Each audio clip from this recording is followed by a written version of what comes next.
اعتبار ارزش افزوده و هزینه‌های قابل قبول آیا با هم ارتباطی دارن یا نه؟ فرض بکنید که فروشنده یک فاکتوری صادر کرده که بیش از حد مجازش در سامانه مؤدیان بوده. آیا ما میتونیم از اون به عنوان یک سند و یک دلیل به عنوان هزینه قابل قبول بهش استناد بکنیم یا خیر؟ و آیا سازمان امور مالیاتی میتونه به صرف اینکه این از حد مجازش خارج شده فاکتور ما رو به عنوان هزینه قابل قبول نپذیره؟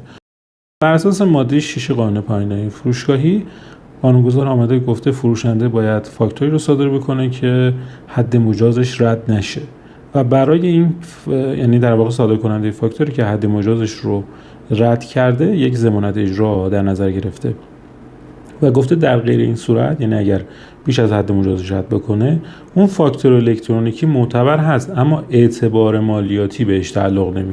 خب در نتیجه بر اساس ماده 6 قانون پایانه‌ای فروشگاهی و بخشنامه‌ای که در کپشن شمارش آمده، صرف عبور از حد مجاز سامانه مؤدیان نمیتونه دلیل رد اون فاکتور به عنوان هزینه قابل قبول باشه.